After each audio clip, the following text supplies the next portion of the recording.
पौष महिन्यातील अमावस्येला आपण दर्श अमावस्या किंवा मौनी अमावस्या या नावाने साजरी करत असतो। ही अमावस्या यंदा बुधवारी 29 जानेवारीला साजरी केली जाणार आहे। या अमावस्येला धार्मिक दृष्टिकोनातून खूप महत्त्व आहे। ज्योतिषशास्त्रात शनिदेवाला अमावस्या तिथीचा स्वामी मानले जाते। अमावस्येला शनिदेवाची पूजा करण्याचेही विशेष महत्त्व आहे। या दिवशी पवित्र नद्यांमध्ये स्नान, दान आणि तर्पण करणे अत्यंत महत्त्वपूर्ण मानले जाते। धार्मिक मान्यतेनुसार दर्श अमावस्येला पितरांची पूजा केल्याने उत्पन्नात वृद्धीसोबतच जीवनात सुख आणि सौभाग्य प्राप्त होत असते। पूजा करताना अनेक लोक काही चुका करतात, त्यामुळे पितर नाराज होतात। या चुकांमुळे माणसाला जीवनात अनेक समस्यांना सामोरे जावे लागते। जर तुम्हालाही अतृप्त पितरांना प्रसन्न करून त्यांचा आशीर्वाद मिळवायचा असेल तर या दर्श अमावस्येच्या दिवशी काही विशिष्ट उपाय आणि सेवा केले जातात। त्याचबरोबर काही मंत्र आणि स्तोत्रांचं पठण केलं जातं आणि यामुळे आपल्या जीवनातील सर्व पितृदोषापासून मुक्ती मिळते आणि आपले जीवन आनंदी बनत असते। त्यासाठीच आपल्याला हा जो एक उपाय आहे तर तो करायचा आहे। आता हा उपाय कशा पद्धतीने करायचा याबद्दलची संपूर्ण माहिती या आजच्या व्हिडिओमध्ये आपण घेणार आहोत। त्यामुळे तुम्हाला जर हा व्हिडिओ आवडला तर चॅनलला सबस्क्राईब करा, शेजारील बेल आयकॉनलाही प्रेस करा, म्हणजे माझ्या सर्व नवीन व्हिडिओंचं नोटिफिकेशन तुम्हाला मिळेल आणि तुम्ही एक पण व्हिडिओ मिस करणार नाही। हिंदू धर्मात अमावस्या तिथी विशेष महत्त्वाची असते। या दिवशी मौन व्रत पाळलं जातं आणि यामुळे आपल्या मनाला शांती मिळते। या दिवशी दर्श अमावस्येला पवित्र नदीमध्ये जर तुमच्या आजूबाजूला शक्य असेल तर तिथे जाऊन तुम्हाला स्नान करायचं आहे। जर नसेल पवित्र नदी तर आपल्या घरातील आंघोळीच्या पाण्यामध्ये थोडंसं गंगाजल टाकून तुम्हाला स्नान करायचं आहे। त्याचबरोबर या दिवशी भगवान शिव आणि भगवान विष्णू यांना प्रसन्न करण्यासाठी देखील हे व्रत पाळलं जातं। दर्श अमावस्येला तिळाचे तेल लावून स्नान करावे आणि गरिबांना तीळ सुद्धा आपण या दिवशी दान केले पाहिजे। या दिवशी दानाला विशेष महत्त्व असतं। मग यामध्ये तुम्ही अन्नदान, वस्त्रदान, निवारादान करू शकता। तुम्हाला यथाशक्ती जमेल त्या पद्धतीमध्ये तुम्ही दान करू शकता। त्याचबरोबर या दिवशी आपल्याला आपल्या घरातील इडापिडा, पितृदोष, शत्रू संपून जावे आणि वर्षभर आपल्या कुटुंबाची, पतीची, मुलांची भरभरून प्रगती व्हावी यासाठी नारळाचा हा एक उपाय आपल्याला करायचा आहे। नारळ हे साक्षात लक्ष्मी स्वरूप असतं, सर्वांनाच माहीत आहे। आणि ज्यावेळेस आपल्या घरामध्ये जे दोष असतात तर ते जर आपल्याला दूर करायचे असतील तर आपल्या घरातील सर्व दुःख, दारिद्र्य, अडचणी दूर करण्यासाठी हा जो अतिशय प्रभावी असा उपाय आहे तर तो आपल्याला करायचा आहे। आता हा उपाय कशा पद्धतीने करायचा याची आपण माहिती घेणार आहोत। त्यासाठी तुम्हाला मौनी अमावस्येच्या दिवशी म्हणजेच बुधवारी 29 जानेवारीला सकाळी लवकर उठायचं आहे। स्वच्छ आंघोळ करायची आहे। आंघोळीच्या पाण्यात काळे तीळ आणि गंगाजल टाकून आंघोळ करायची आहे। या दिवशी स्नानाला खूप महत्त्व आहे, कारण या दिवशी बघा प्रयागराज येथे जो कुंभमेळावा चालू आहे तर त्याचं देखील शाही स्नान आहे। आणि जर तुम्हाला शक्य झालं तर तुम्ही तुमच्या घरामध्येच आंघोळीच्या पाण्यामध्ये जर या दोन वस्तू टाकून आंघोळ केली तर आपल्याला ते शाही स्नान केल्याचं देखील पुण्य मिळेल। जे काही नकळत पाप आपल्याकडून घडलेले आहेत तर त्यातून आपली सुटका होत असते। त्याचबरोबर आपल्याला आपल्या रोजची घरातली जी देवपूजा असते तर ती करून घ्यायची आहे। आणि नंतर आपल्याला हा जो उपाय आहे अमावस्येच्या दिवशी संध्याकाळी नाही शक्य तर सकाळी तुम्हाला दिवसभरात अमावस्येच्या दिवशी जमेल त्या वेळेमध्ये तुम्ही हा जो उपाय आहे तर तो करू शकता।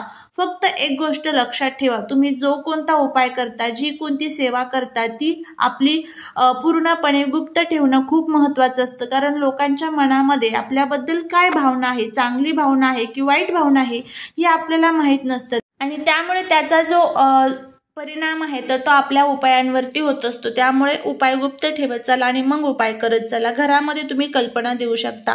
हे संपूर्ण तुमचं पूजन वगैरे झालं की त्यानंतर तुम्हाला एक नारळ घ्यायचं आहे। नारळ हे स्वच्छ असावं। जर तुम्ही अगोदरच तुमच्या घरामध्ये नारळ असेल पण ते जर तुम्ही पूजेमध्ये वापरलेलं असेल तर ते नारळ आपल्याला इथे वापरता येणार नाही। आपल्याला न पूजेमध्ये वापरलेलं नारळ घ्यायचं आहे। म्हणजे ते नारळ तुम्ही विकत आणा किंवा जर तुमच्या घरात असेल पण ते तुम्ही जर पूजेमध्ये वापरलेलं नसेल तर ते तुम्ही नारळ घेऊ शकता। त्यानंतर आपल्याला काय करायचं आहे, याच्यासोबत 2 वस्तू आपल्याला लागणार आहे। आता सर्वांनाच माहीत आहे की नारळामध्ये साक्षात माता लक्ष्मी राहत असते। नारळामध्ये आपल्या घरातील जी काही इडापिडा नकारात्मकता आहे तर ती जी संपवण्याची ताकद आहे तर ती त्या नारळामध्ये असते। प्रत्येक पूजेच्या ठिकाणी आपल्याला नारळाची गरज पडत असते। त्यामुळे जर आपण अमावस्येच्या दिवशी हा उपाय केला तर कितीही प्रखर पितृदोष असू द्या, काय होता कुठेतरी आपल्याकडनं ह्या ज्या दोषांना आहेत तर आपण सामोरे जात असतो। कुंडलीमध्ये कुठेतरी ग्रहदोष तयार झालेला असतो, वास्तुदोष तयार झालेला असतो घरामध्ये, त्याचबरोबर शत्रूंचा त्रास असतो, घरामध्ये आपल्या आर्थिक अडचणी असतात, घरामध्ये आपण खूप कष्ट करतो, मेहनत करतो, पण त्या कष्टाचं मेहनतीचं फळ जे आहे तर ते आपल्याला मिळत नाही, आपल्या नशिबाची साथ आपल्याला मिळतच नाही, आपल्या कुटुंबाची, पतीची, मुलांची प्रगती ही कुठेतरी थांबून जात असते। त्याचबरोबर घरामध्ये सतत भांडण, कटकट, वादविवाद होत असतात आणि ज्या वेळेस या पवित्र तिथी जवळ येतात म्हणजे अमावस्या असेल, पौर्णिमा असेल, हे प्रामुख्याने तुम्ही बघा की घरामध्ये खूप भांडण होतात, खूप कटकट होत असते। त्यामुळेच हे जे दोष कुठेतरी कुंडलीत तयार झालेले आहे, शनीची साडेसाती असेल, इतर कोणते दोष असतील तर ते जर दूर करायचे असतील तर ह्या ज्या पवित्र तिथी असतात या पवित्र तिथींना उपाय आणि सेवा करणं खूप गरजेचं आहे। त्यामुळे या दिवशी आपल्या घरामध्ये विष्णू सहस्त्रनाम, विष्णू सहस्त्रनामावली, त्याचबरोबर शिवस्तोत्र, त्याचबरोबर दारिद्र्य दहन शिवस्तोत्र ह्या सर्वांचं पठण आपल्याकडनं झालंच पाहिजे। कनकधारा स्तोत्रम या स्तोत्रांनी आणि मंत्रांनी घरातील एक सकारात्मक ऊर्जा आहे तर ती खूप मोठ्या प्रमाणात संचारत असते आणि नकारात्मक ऊर्जा जी आहे तर ती संपत असते। आता काय करायचं आहे, तुम्हाला हा उपाय कशा पद्धतीने करायचा आहे ते आपण बघूया। त्यामुळे जर तुम्हाला हा व्हिडिओ आवडला तर चॅनलला सबस्क्राईब करा आणि कमेंटमध्ये जय माता लक्ष्मी लिहायला अजिबात विसरू नका। त्याचबरोबर व्हिडिओ हा स्किप न करता शेवटपर्यंत बघत राहा। काय करायचं आहे, आता एक नारळ घ्यायचा आहे व्यवस्थितपणे, त्याचबरोबर आपल्याला थोडीशी पिवळी मोहरी जी असते जी अनेक प्रकारच्या तांत्रिक क्रियांमध्ये वापरली जाते आणि ज्यामध्ये नकारात्मकता शोषून घेण्याची खूप मोठ्या प्रमाणामध्ये ताकद असते, तर अशा पद्धतीने ही जी पिवळी मोहरी आहे तर ती आपल्याला घ्यायची आहे। त्यानंतर तुम्हाला एक लाल कलरचा कपडा घ्यायचा आहे, त्यानंतर तुम्हाला हे जे नारळ आहे तर त्या लाल कलरच्या कपड्यावरती ठेवायचं आहे आणि देवघरासमोर तुम्हाला बसायचं आहे। त्या नारळावरती थोडीशी जी पिवळी मोहरी आपण घेतलेली आहे तर ती तुम्हाला टाकायची आहे।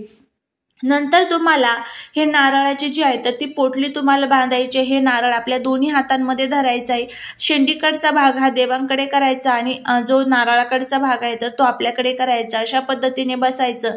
त्यानंतर तुम्हाला एकदा जे वल्गा स्तुक्तम आहे तर त्याचं पठण करायचं आहे, वल्गा स्तोत्रमचं, आणि त्यानंतर दुसरं तुम्हाला कालभैरवाष्टकमचं पठण करायचं आहे। नंतर तुम्हाला हे नारळ तुमच्या संपूर्ण घरातून फिरवायचं आहे, तुमचं हॉल असेल, बेडरूम असेल, किचन असेल तिथून फिरवायचं आहे। घरातील प्रत्येक व्यक्तीवरनं तुम्हाला हे नारळ उतरवायचं आहे, किती वेळेस तर 5-5 वेळेस। लहान मुलं असतात ते सतत आजारी पडतात त्यांच्यावरनं उतरवा, पतीवरनं, मुलांवरनं, त्याचबरोबर आपल्या स्वतःवरनं सुद्धा तुम्ही 7 वेळेस 5 वेळेस नारळ उतरवायचं आहे।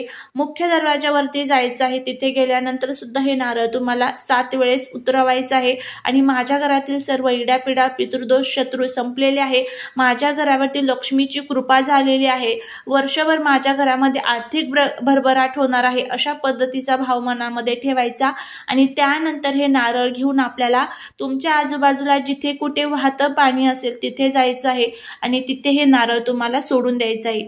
घरी येत असताना परत मागे वळून बघायचं नाही जोपर्यंत आपण घरी येत नाही, किंवा कोणासोबतही बोलायचं नाही, हातपाय स्वच्छ धुवायचे आणि मग घरामध्ये प्रवेश करायचा। आता वाहतं पाणी नसेल तर पिंपळाचं झाड असेल, त्या पिंपळाच्या झाडाखाली तुम्हाला हे नारळ ठेवायचं आहे आणि अशाच पद्धतीने हा उपाय आपल्याला करायचा आहे। अगदी साधा सोपा उपाय आहे, तुम्ही करून बघा, नक्कीच तुम्हाला त्याचा फायदा होईल। झालेली सेवा ही महाराजांच्या चरणी रुजू करते। व्हिडिओ जर आवडला असेल तर लाईक, शेअर आणि सबस्क्राईब करायला विसरू नका। भेटूया पुढच्या एका छानशा नवीन व्हिडिओ सोबत। श्री स्वामी समर्थ।